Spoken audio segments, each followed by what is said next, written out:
चलो अब मैं जल्दी से इस आखिरी पत्ते को भी पानी में बहा देती हूँ और चलकर अपना इनाम लेती हूँ।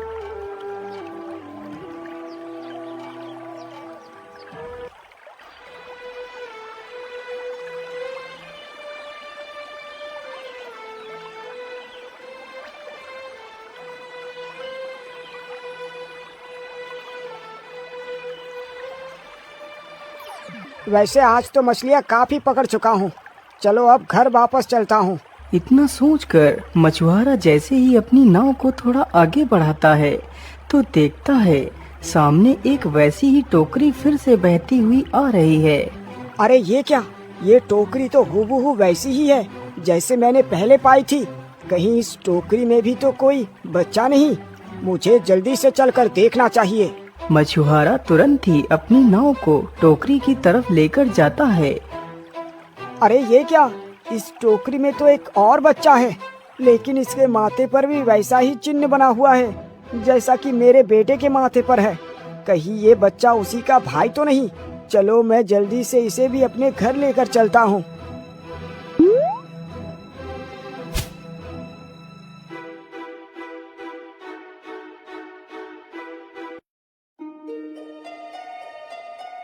अरे वाह, ये तो कमाल हो गया जी। इसके माथे पर वही निशान है जो मेरे बड़े बेटे के माथे पर है।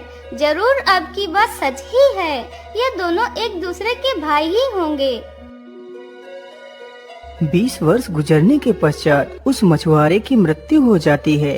अपने पति की मृत्यु के शोक में डूबी उसकी पत्नी भी काफी ज्यादा बीमार हो जाती है।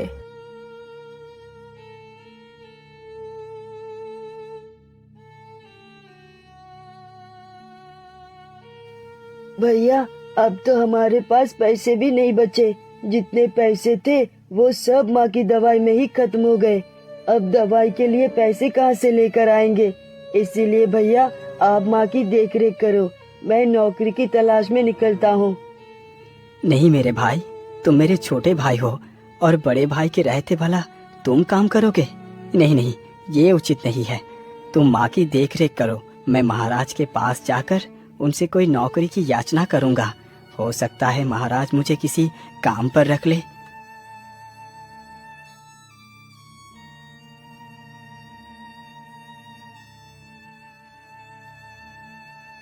वह चलते चलते जल्दी ही राजमहल के पास पहुंच जाता है। अरे ठहरो, कौन हो तुम और इस प्रकार महल के भीतर कहाँ घुसे चले जा रहे हो? भैया मेरा नाम कमल है और मैं महाराज से मिलना चाहता हूँ। मुझे महाराज से एक नौकरी चाहिए ताकि मैं अपनी माँ का इलाज करा सकूं। अच्छा, ठीक है, तुम इसी स्थान पर रुको, मैं अभी तुम्हारी सूचना महाराज तक पहुंचाता हूँ।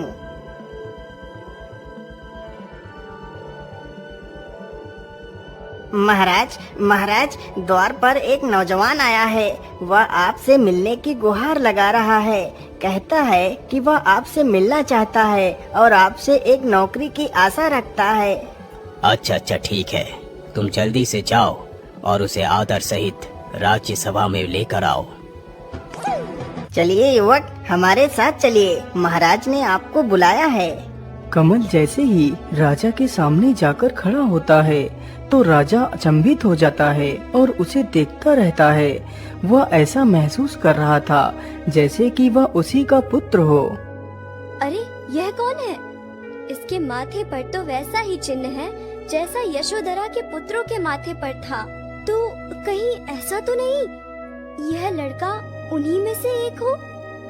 बोलो पुत्र, तुम कौन हो और तुम्हें क्या चाहिए? महाराज मेरा नाम कमल है और मैं आपके राज्य का ही नागरिक हूँ। मेरा घर देवेंद्रपुर में है।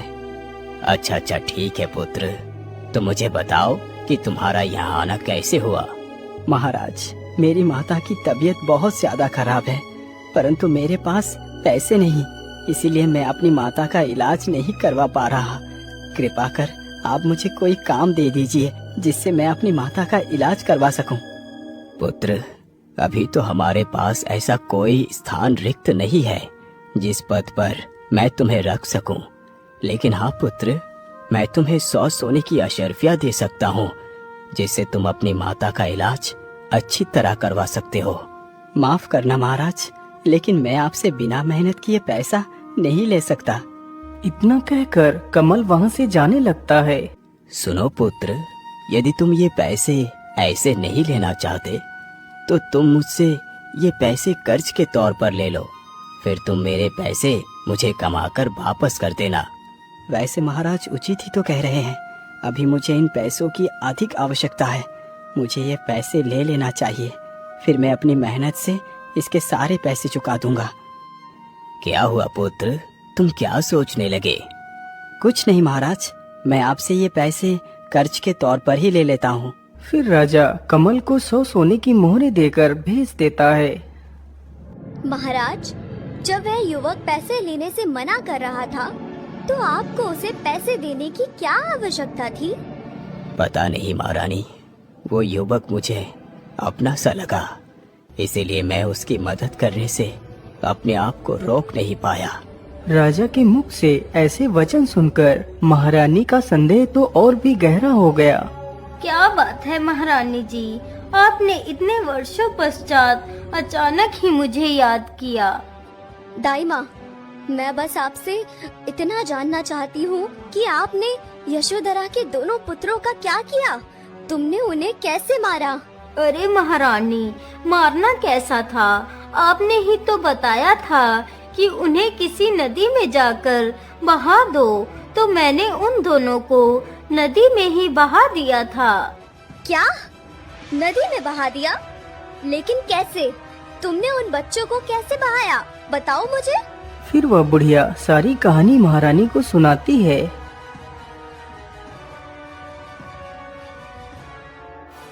अरे मूर्ख बुढ़िया, यह तूने क्या अनर्थ कर डाला?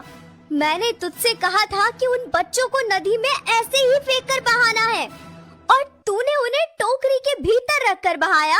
महारानी जी, मेरी भूल को क्षमा करें, लेकिन इतने वर्षों पश्चात आप ये सब क्यों पूछ रही हैं? आखिर हुआ क्या है? अरे क्या हुआ पूछ रही है बुढ़िया? तुझे पता भी है राजा के दोनों पुत्र अभी भी जीवित हैं। क्या? तुम ये क्या बोल रही हो महारानी? ऐसा कैसे संभव हो सकता है?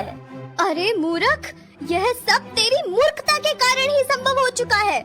यदि महाराज को पता चल गया कि वह दोनों उन्हीं के पुत्र हैं और हमने उसके साथ क्या किया, तो राजा से हम तीनों को भगवान भी नहीं बचा पाएंगे।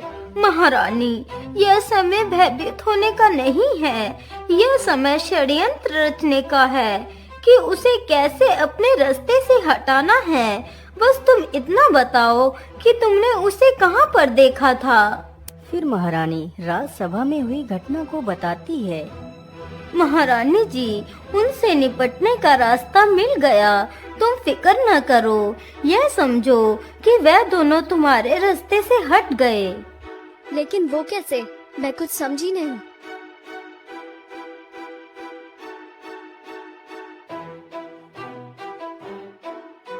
अच्छा महारानी जी, अब मैं चलती हूँ, आप बेफिक्र रहिए, मैं सब कुछ संभाल लूंगी। इतना बोलकर वह बुढ़िया वहाँ से निकल पड़ती है।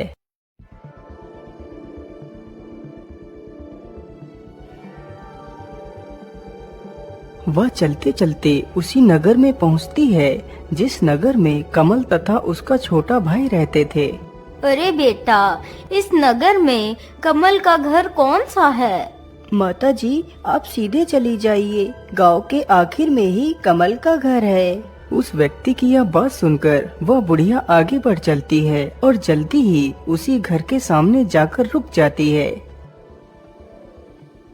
अरे बेटा, कोई है घर के अंदर? क्या कोई मेरी आवाज को सुन रहा है? अरे क्या हुआ माताजी, आप कौन है और आपको कहाँ जाना है? बेटा, मेरा नाम सुनंदा है, मैं एक वैद्य हूँ। मैं पास के गांव में ही जा रही थी, लेकिन मुझे बहुत जोर की प्यास लगी है। क्या तुम मुझे थोड़ा सा पानी पिला सकते हो? हाँ हाँ, क्यों नहीं बूढ़ी माँ, आप अंदर आ जाइए, मैं आपको पानी पिला देता हूँ। इतना सुन बुढ़िया तुरंत ही घर के अंदर घुस जाती है। कमल जल्दी ही एक गिलास में पानी लेकर आता है। बुढ़िया तुरंत ही उस पानी को पीती है।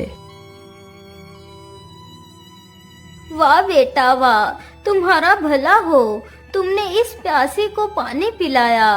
वैसे बेटा, क्या तुम इस घर में अकेले ही रहते हो? नहीं माताजी, मैं यहाँ अकेला नहीं रहता। मेरे साथ मेरा छोटा भाई और मेरी माँ रहती है। लेकिन बेटा, तुम्हारा वह भाई और माँ तो कहीं दिखाई ही नहीं दे रहे। बूढ़ी माँ, मेरा छोटा भाई जंगल में लकड़ियाँ लेने के लिए गया है और मेरी माँ की तबीयत बहुत ज्यादा खराब है। वो दूसरे कमरे में लेटी हुई है। पुत्र, तुम दुखी न हो। चलो मुझे चलकर दिखाओ कि तुम्हारी माँ को क्या तकलीफ है। हो सकता है मैं तुम्हारी माँ की बीमारी को ठीक कर सकूं। इतना सुनकर कमल उस बुढ़िया को अपनी माता के पास लेकर जाता है तो बुढ़िया देखती है उसकी माता की तबीयत बहुत ज्यादा खराब है। वैसे इस औरत की तबीयत तो कितनी ज्यादा खराब है। मैं तो इलाज के बारे में कुछ नहीं जानती। मुझे तो बस कुछ भी करके इन दोनों भाइयों को मारना है। क्या हुआ माँ जी, आप कहाँ खो गई? कुछ तो बोलिए, आखिर मेरी माँ को क्या हुआ है? बेटा, तुम्हारी माँ एक बहुत ही बड़े रोग से ग्रसित है। इसका इलाज करना अत्यंत दुर्लभ है। माताजी, जरा आप ध्यान से देखिए, क्या मेरी माँ को स्वस्थ करने के लिए इस संसार में कोई औषधि शेष नहीं बची है? वैसे बेटा, औषधि तो है, लेकिन उस औषधि को लाना बहुत ही कठिन है। बस आप मुझे उस औषधि का नाम बता दीजिए, मैं धरती के किसी भी कोने से उस छिपी औषधि को ढूंढ निकालूंगा। हाँ हाँ, जरूर ढूंढ निकालना। मैं तुझे ऐसी जगह भेजूंगी जहाँ से तू कभी भी वापस लौटकर नहीं आएगा। बूढ़ी माँ, आप जल्दी से मुझे बताइए उस औषधि के बारे में। यदि ऐसी बात है पुत्र, तो सुनो। तुम्हें अम्बा पहाड़ी पर जाकर उस तिलस्मी सेब को लेकर आना होगा। यदि तुम उस सेब को ले आए तो समझो तुम्हारी माँ बिल्कुल ठीक हो जाएगी। ये लीजिए भैया, मैं लकड़ियाँ लेकर आ गया हूँ। हाँ हाँ छोटे, तुम इन सारी लकड़ियों को वहीं पर रख दो और मेरी बात ध्यान से सुनो। मैं उस तिलिस्मी सेब को लेने के लिए जा रहा हूँ ताकि हम अपनी माँ को ठीक कर सके। तुम घर पर ही रहकर माँ की देख रेख करना। इतना बोलकर कमल सेब की तलाश में निकल पड़ता है।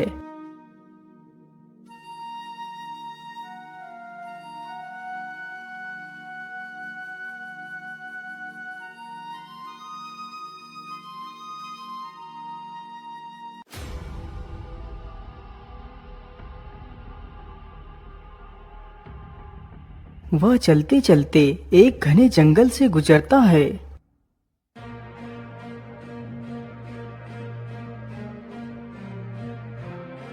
अरे ये क्या, आगे तो दो रास्ते हैं।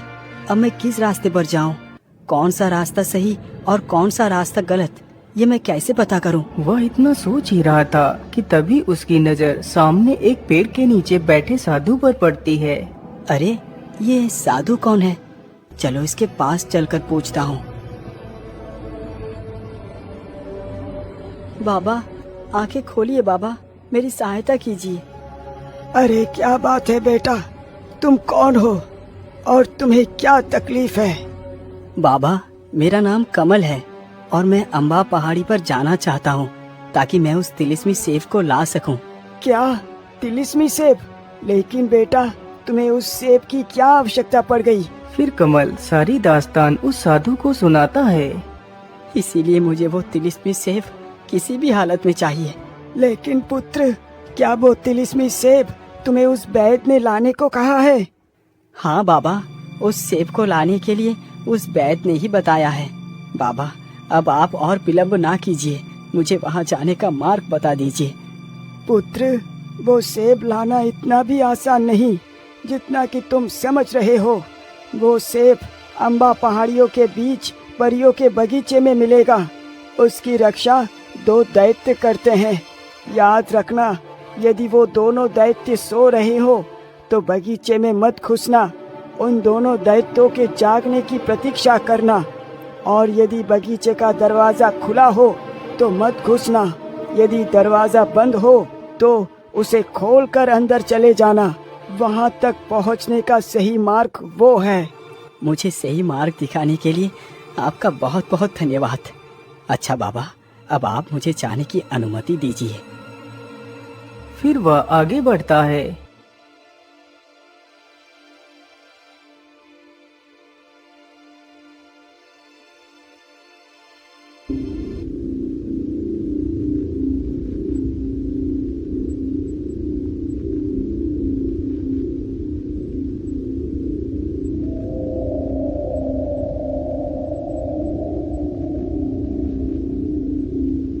मुझे लगता है ये वही बगीचा है जिसकी मुझे तलाश है। चलो जल्दी से बगीचे के अंदर चलता हूँ। लेकिन नहीं, अभी तो ये दैत्य सो रहा है। बाबा ने कहा था कि जब दैत्य जाग रहा हो तभी अंदर जाना। मैं इनके जागने तक की प्रतीक्षा करता हूँ। इतना सोचकर कमल वहीं पेड़ के नीचे बैठ जाता है। तभी एक लोमड़ी उस बगीचे की तरफ बढ़ती है।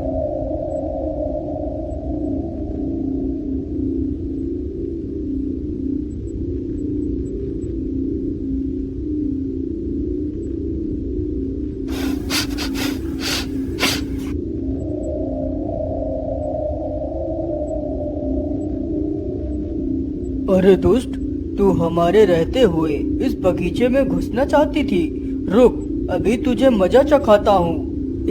इतना कह दोनों राक्षस अपनी तलवार से उस लोमड़ी के 3 टुकड़े कर देते हैं और चुपचाप खड़े होकर पहरा देने लगते हैं।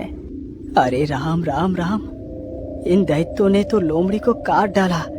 पता नहीं मेरा क्या होगा, लेकिन चाहे कुछ भी हो जाए मैं सेब लेकर जरूर जाऊंगा। अब तो राक्षस जाग चुके हैं और दरवाजा भी बंद है। चलो चलता हूँ। इतना सोचकर कमल बगीचे के दरवाजे की तरफ बढ़ता है। दोनों दैत्यों ने देख लिया कि कोई लड़का बगीचे में घुसने का प्रयास कर रहा है, लेकिन फिर भी वह दोनों दैत्य कमल को कुछ भी नहीं कहते और चुपचाप खड़े ही रहते हैं। कमल जल्दी ही बगीचे में दरवाजा खोलकर अंदर चला जाता है।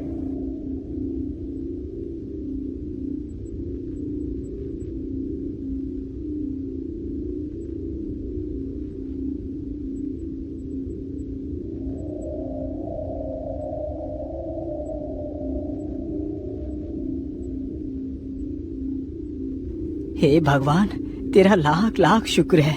मैं बगीचे के अंदर तो आ गया, लेकिन वो सेब का वृक्ष है कहाँ पर? तभी उसकी नजर सामने एक वृक्ष पर पड़ती है जिसकी टहनियाँ नीचे तक झुकी हुई थी। उसी में वह सेब लटक रहे थे। मिल गया वो तिलिस्मी सेब, मिल गया। चलो जल्दी से मैं इसे तोड़कर ले चलता हूँ। कमल जल्दी ही एक सेब को तोड़ लेता है।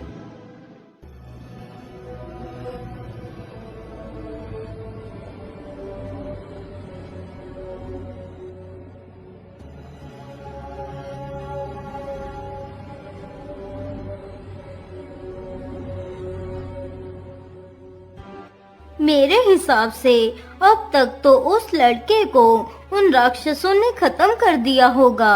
बुढ़िया इतना सोच ही रही थी कि तभी कमल वहाँ पर आ जाता है। ये लीजिए माताजी, मैं उस तिलिस्मी सेब को लेकर आ गया हूँ। क्या? तुम सेब लेकर आ गए? मैं कोई सपना तो नहीं देख रही। इस असंभव कार्य को तुमने पूरा कर दिया। बूढ़ी माँ, आप कोई सपना नहीं देख रही, मैं सच में ही उस सेब को ले आया हूँ। आप जल्दी से इसका उपयोग कीजिए। अरे बाप रे बाप, ये लड़का उन राक्षसों के हाथों से कैसे बच के आ गया? अब मैं क्या करूँ? अब क्या चाल चलूँ मैं? क्या हुआ बूढ़ी माँ, आप किस चिंता में डूब गई हैं?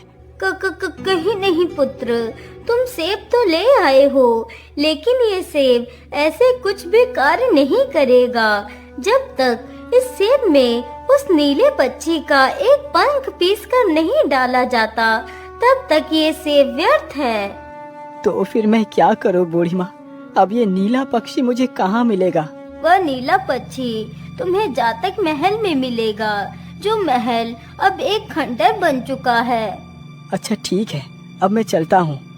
रुकिए भैया, आप इतनी दूर जा रहे हैं, मुझे आपकी बहुत चिंता लगी रहती है। भाई तुम चिंता ना करो, तुम मेरी इस अंगूठी को अपने पास रख लो। यदि इस अंगूठी का रंग काला पड़ जाए तो तुम समझ लेना कि मैं इस दुनिया में नहीं हूँ, मैं मर चुका हूँ। छोटे भाई से इतनी बात कहकर कमल अपने लक्ष्य की ओर निकल पड़ता है।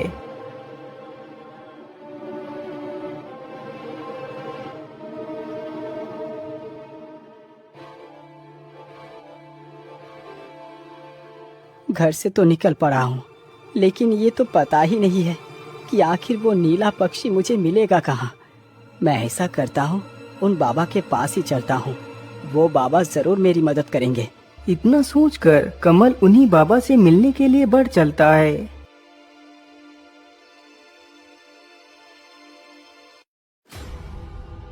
कमल जल्दी ही बाबा के पास पहुंचकर उनसे उस नीले पक्षी के बारे में पूछता है।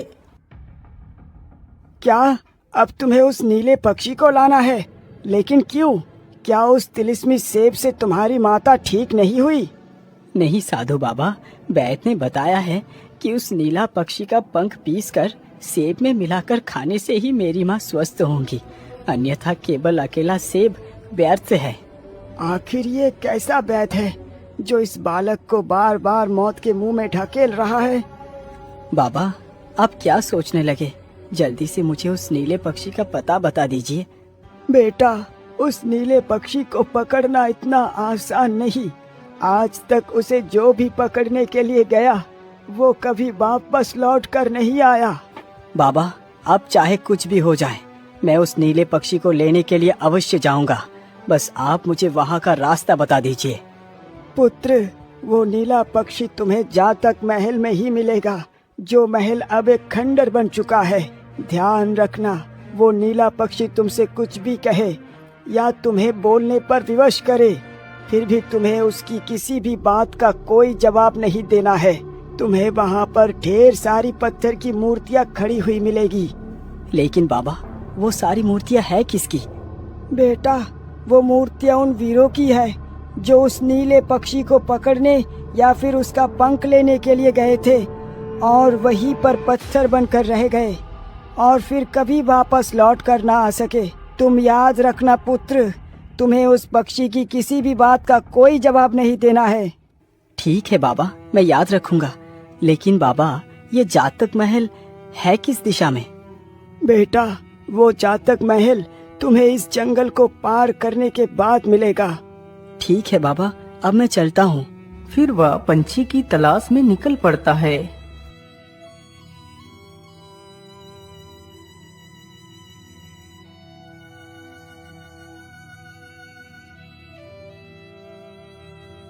वह चलते चलते जल्दी ही सारे जंगल को पार कर उस महल के नजदीक पहुंच जाता है।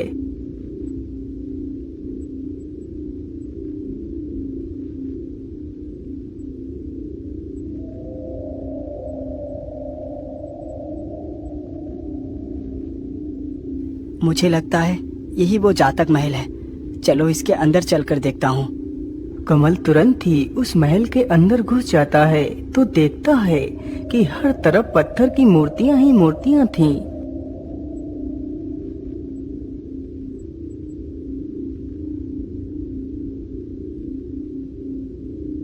अरे राम राम राम, यहाँ पर तो कितने सारे लोगों की मूर्तियाँ खड़ी हुई है। कमल इतना सोच ही रहा था कि तभी एक नीला पक्षी आकर उसके कंधे पर बैठ जाता है। अच्छा, तो तुम भी आ गए मुझे पकड़ने के लिए? अरे बेवकूफ, जिसे तू अपनी माँ समझकर मुझे पकड़ने के लिए आया है, वो तेरी माँ नहीं। तू कोई मछुआरे का बेटा नहीं है, तू एक राजकुमार है।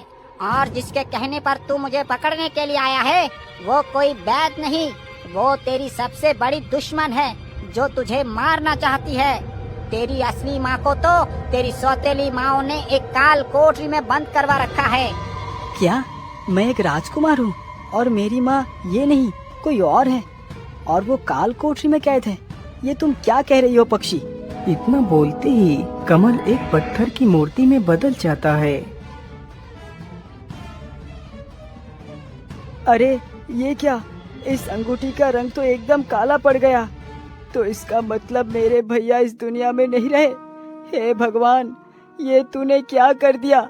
अब आपने मेरे भैया को भी मुझसे छीन लिया।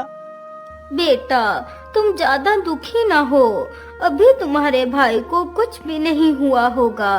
तुम जल्दी से जातक महल में जाकर अपने भाई के प्राण बचा लो। तब तक मैं तुम्हारी माँ की देखभाल करती हूँ। ठीक है बूढ़ी माँ, आप मुझे बस इतना बता दीजिए कि वो जातक महल किस दिशा में है। बेटा, वह जातक महल तुम्हें उत्तर दिशा में जो जंगल है उसे पार करने के बाद मिलेगा। बुढ़िया की यह बात सुनकर विमल भी उस खंडर की तलाश में निकल पड़ता।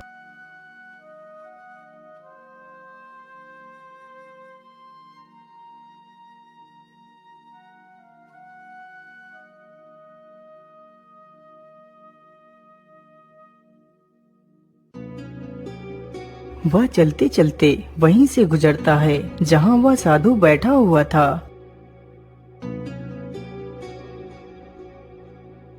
रुक जाओ पुत्र, तुम कहाँ जा रहे हो?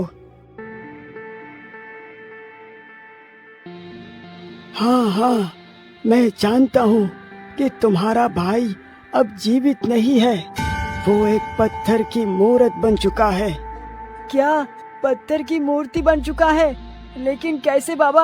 आप मुझे स्पष्ट रूप से बताइए। फिर साधु सारी बात उसे बताता है।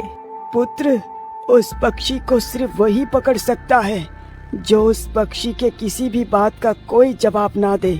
बाबा, यदि आप इतना सब कुछ जानते हैं तो ये भी बता दीजिए कि मैं अपने भाई को कैसे ठीक कर सकता हूँ। बेटा, तुम ज्यादा हड़बड़ाहट से काम ना लो, धीरज धरो। शांत मन से तुम जो भी करोगे तो वो सफल ही होगा। पुत्र, तुम उस महल के अंदर जाओ और चुपचाप उस पक्षी के आने का इंतजार करना। जैसे ही वो पक्षी आकर तुम्हारे कंधे पर बैठ जाए तो तुम उसकी सारी बातों को चुपचाप सुनना, कोई भी जवाब ना देना। जब वो पक्षी बोलते बोलते थक जाएगा तो उसका रंग नीले से गुलाबी पड़ जाएगा। उसी वक्त तुम्हें उस पक्षी का एक पंख उखाड़ लेना है तो वो पक्षी पूरी तरह तुम्हारे वश में हो जाएगा। फिर तुम उस पंख को अपने भाई के शरीर से स्पर्श कराओगे तो तुम्हारा भाई फिर से ठीक हो जाएगा। फिर तुम बारी बारी से उन सारी मूर्तियों को भी उनकी वास्तविकता उन्हें प्रदान कर सकते हो। ठीक है बाबा, मैं आपकी प्रत्येक बात को ध्यान में रखते हुए ही कार्य करूँगा। अच्छा बाबा, अब आप मुझे जाने की अनुमति दें। विमल तुरंत ही वहाँ से निकल पड़ता है।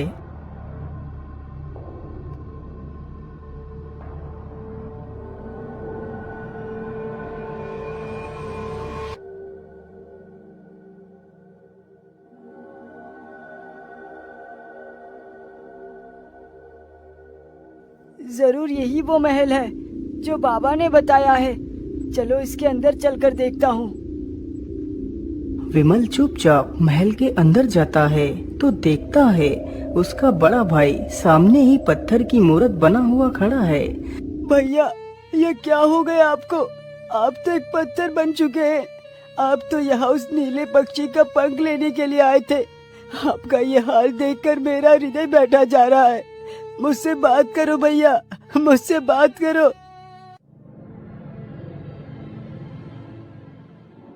अरे वाह, बड़ा भाई तो यहाँ आकर पत्थर बन चुका है। अब छोटा भाई भी यहाँ पहुँचा है। अरे मुझे पकड़कर आखिर तुम क्या करोगे? यदि किसी को बचाना ही है तो जाकर अपनी माँ को बचाओ जो राजमहल की काल कोठरी में कैद है। जिस बुढ़िया के कहने पर तुम मुझे पकड़ने के लिए यहाँ आए हो वो बुढ़िया ही तुम्हारी दुश्मन है। उसने तुम दोनों भाइयों के पैदा होते ही तुम्हें नदी में बहा दिया था और उस मछुआरे ने तुम दोनों भाइयों को नदी से निकालकर अपने घर पे पाला है। तुम्हारी असली माँ कोई और ही है। इसी प्रकार वह नीला पक्षी विमल को उसके पूरे जीवन के बारे में बताता है, लेकिन विमल बिना कुछ उत्तर दिए चुपचाप खड़ा रहता है। वह पक्षी बोलते बोलते लगभग थक ही चुका था। अरे तुम कैसे नपुंसक राजकुमार हो? इतना सब कुछ सुनने के पश्चात भी तुम कोई उत्तर क्यों नहीं दे रहे हो? तुमने तो मुझे बुला बुला कर थका डाला। इतना कहते ही उस पक्षी का रंग नीले से गुलाबी हो जाता है। पंछी का बदला रंग देखकर विमल उस पक्षी का एक पंख नोच लेता है। वाह वाह वाह, मैंने तुम्हारे पंख को नोच ही लिया। अब तुम पूरी तरह मेरे वश में हो चुके हो। अब मैं अपने भाई को जीवित कर लूंगा। इतना कहकर वह उस पंख को अपने भाई के माथे पर स्पर्श करता है। तभी उसका बड़ा भाई फिर से सामान्य हो जाता है। यह देखकर उसका छोटा भाई अपने भाई के गले लग जाता है। अरे भाई, तुम तो घर में थे, तुम यहाँ क्यों आ गए? और माँ कहाँ है? भैया, आप जो अंगूठी मुझे देकर आए थे, जब उस अंगूठी का रंग काला पड़ गया तो मैं समझ गया कि मेरा भाई किसी मुसीबत में पड़ चुका है। इसीलिए मैं अपने आप को रोक नहीं पाया और मैं आपको ढूंढने के लिए चल पड़ा। फिर उसका भाई सारी कहानी उसे सुनाता है। अरे भाई, मैं कितनी बार बोल चुका हूँ, तुम जिसे अपनी माँ बोल रहे हो वो तुम्हारी माँ नहीं है, वो एक मछुआरिन है। उसने सिर्फ तुम्हारा पालन पोषण किया है। तुम्हारी असली माँ तो राजमहल की काल कोठरी में कैद है। विमल, तुम इस पक्षी की बातों का कोई विश्वास ना करो, क्योंकि ये पक्षी हमें अपनी बातों में उलझा रहा है। चलो यहाँ से। हाँ हाँ, मत करो मेरी बात पर विश्वास। यदि तुम्हें मुझ पर विश्वास नहीं है तो जाकर अपनी उस मछुआरिन माता से ही पूछ लो, सब कुछ साफ हो जाएगा। विमल, तुम उधर कहाँ जा रहे हो?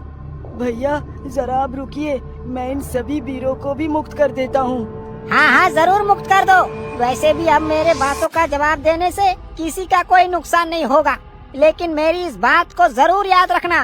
राजकुमार, तुम उस बुढ़िया की किसी भी बात का विश्वास ना करना और उसे बंदी बनाकर राजमहल में अपने पिता के सामने ले चलना। और तुम इस पंख को अपनी बीमार माता को स्पर्श करा देना तो वो एकदम ठीक हो जाएगी। चिड़िया की यह बात सुन विमल आगे बढ़ता है और बारी बारी से सारी मूर्तियों पर उस पंख को स्पर्श कराता है तो सारी मूर्तियाँ अपने वास्तविक रूप में आ जाती हैं।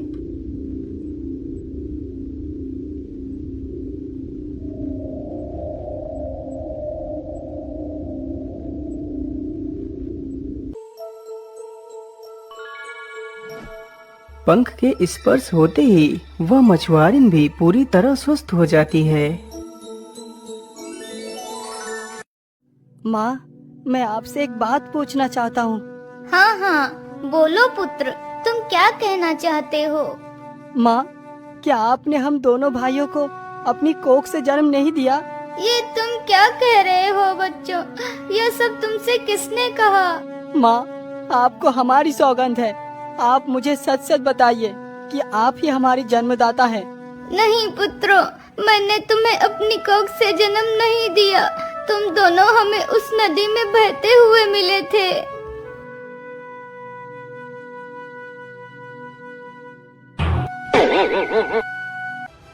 मित्रों, इस बुढ़िया को बंदी बनाकर राजमहल में लेकर चलो।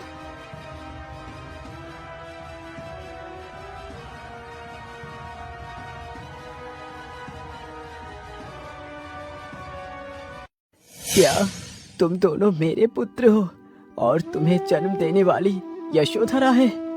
हाँ पिताजी, हम दोनों आपके ही पुत्र हैं, जिनको आपने पिशाचिनी समझकर काल कोठरी में कैद कर रखा है, वही मेरी माता है। फिर बारी बारी से सभी लोग राजा को सच्चाई बताते हैं। यह सारी बातें सुनकर तो राजा हैरान ही रह जाता है। क्यों बुढ़िया, ये लोग जो कह रहे हैं वो सत्य है? यदि तूने झूठ बोला तो मुझसे बुरा कोई नहीं होगा। जी महाराज, यह सभी लोग सत्य कह रहे हैं। मैंने पैसों के लालच में अंधी होकर इस घटना को अंजाम दिया। मुझे क्षमा कर दीजिए महाराज, मुझे क्षमा कर दीजिए। रानी भाग्यवती, मैंने तुम्हें इतना प्रेम किया और तुमने उस प्रेम के बदले मेरे साथ इतना बड़ा विश्वासघात किया। और रूपकला, तुमने भी इस दुष्कर्म में इन दोनों का साथ दिया। महाराज, हमें क्षमा कर दीजिए। हम ईर्ष्या में जल चुकी थीं। हमें कुछ भी नहीं पता चला कि हमने क्या किया है। क्षमा? और तुम तीनों को? ऐसा तुमने सोच भी कैसे लिया कि मैं तुम तीनों को क्षमा कर दूंगा? तुमने इतने वर्ष तक मेरी पत्नी पुत्र को मुझसे दूर रखा, मैं तुम्हें कभी क्षमा नहीं करूँगा। सैनिकों, ले जाओ इन तीनों को और फांसी पर चढ़ा दो।